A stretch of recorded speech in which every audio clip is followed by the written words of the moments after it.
ಆಯೋಗ ರಿಕಮೆಂಡ್ ಮಾಡಿದಾರಲ್ಲ ಇಲ್ಲ ಯಾವ ಆಯೋಗ ರಿಕಮೆಂಡ್ ಮಾಡಿದಾರಲ್ಲ ಆ ಪ್ರಕಾರ ಮಾಡತ್ ನಮ್ ಒತ್ತಾಯ ಇದ್ದಾರೆ. ಅಂದ್ರೆ ಯಾವ ಜಿಲ್ಲಾ ಆಗ್ಬೇಕು,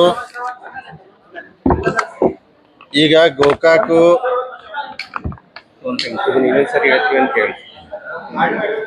ಅಲ್ಲಲ್ಲ ಈಗ ನೋಡ್ರಿ ಹೇರ್ಲ ಗೋಕಾಕು ಚಿಕ್ಕೋಡಿ ಜಿಲ್ಲೆ ಆಗ್ಬೇಕಂತ ಆಯೋಗ ಏನ್ ರಿಕಮೆಂಡ್ ಮಾಡಿದಲ್ಲ ಆಯೋಗ ಪ್ರಕಾರ ಮಾಡಿ ಅಂತ ಹೇಳ್ತಾ ಇದೀವಿ. ಯಾಕಂದ್ರ ಈಗ 15 ತಾಲೂಕು ಆಗಿಬಿಟ್ಟಿವಿ. ಈಗ ಅಂದ್ರೆ ಒಂದೊಂದ್ ಜಿಲ್ಲೆಗೆ ಆದ್ರೆ 5 ತಾಲೂಕ್ ಬರ್ತಾವ ಆಗ್ಬೇಕು. ಯಾಕಂದ್ರೆ ಆಡಳಿತ ದೃಷ್ಟಿಯಿಂದ ಮಂದಿಗೆ, ಯಾಕಂದ್ರೆ ಬೆಳಗಾವ್ ಖಾನಾಪುರ ಸ್ಟಾರ್ಟ್ ಮಾಡಿ ಅತನಿ ತಕ 200 ಕಿಲೋಮೀಟರ್ ಮೇಲ್ಪಟ್ಟ ದೂರ ಇದೆ. ಅದಕ್ಕೆ ಸಾರ್ವಜನಿಕ ತೊಂದರೆ ಆಗ್ತೈತಿ. ಯಾವ ಸರ್ಕಾರಕ್ಕೆ ಆಯೋಗ ರಿಕಮೆಂಡ್ ಮಾಡಿದಲ್ಲ ಕಾನೂನು ಪ್ರಕಾರ ಅವ್ನ್ ಮಾಡ್ಬೇಕಂದ್ರೆ ಚಿಕ್ಕೋಡಿ ಗೋಕಾಕ್ ಫಿಟ್ ಆಗ್ತೈತಿ ಮಾಡತ್ತೇಳಿ ಒತ್ತಾಯ ಇದೆ. ಜನಾನು ಸ್ಟ್ರೈಕ್ ಮಾಡಿದ್ರೆ ನಮ್ ಗೋಕಾಕ್ ಅಲ್ರಿ.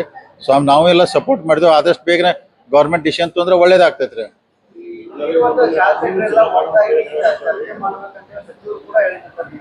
ಯಾವ್ದ್ರಿ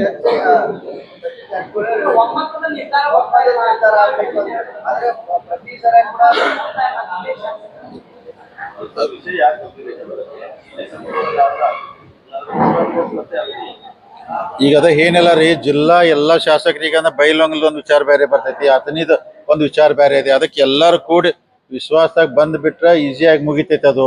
ಅದಕ್ಕಿನ್ನೆಲ್ಲ ಇಬ್ಬರ ಸಚಿವರು ಅದಾರ ಜಿಲ್ಲಾದಾಗ, ಅವ್ರೆಲ್ಲಾರನು ಕೂಡಿಸ್ಬೇಕು ಮಾಡ್ಬೇಕು. ನಮಗ್ ಗೋಕಾಕ್ ಜಿಲ್ಲಾ ಆಗೋದು ನಮ್ದು ಒತ್ತಾಯ ಐತೈತಿ. ನಮ್ ತಾಲೂಕ ನಮ್ ಜಿಲ್ಲೆ ಆಗೋದು ನಮ್ದು ಒತ್ತಾಯ ಇದೆ. ಮತ್ತೆ ಅದಕ್ಕೆ ಆಯೋಗ ರಿಕಮೆಂಡ್ ಮಾಡಿದೆ, ಅದ್ರ ಪ್ರಕಾರ ಮಾಡಿದ್ರೆ ಸೂಕ್ತ ಅಂತ ನನ್ನ ಅಭಿಪ್ರಾಯ ರೀ.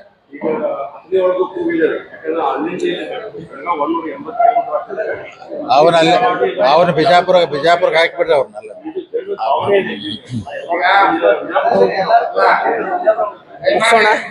ಮಾಧ್ಯಮದ ಸ್ನೇಹಿತರಿಗೆ ನಾವು ಇಲ್ಲಿ ಪ್ರಾರಂಭ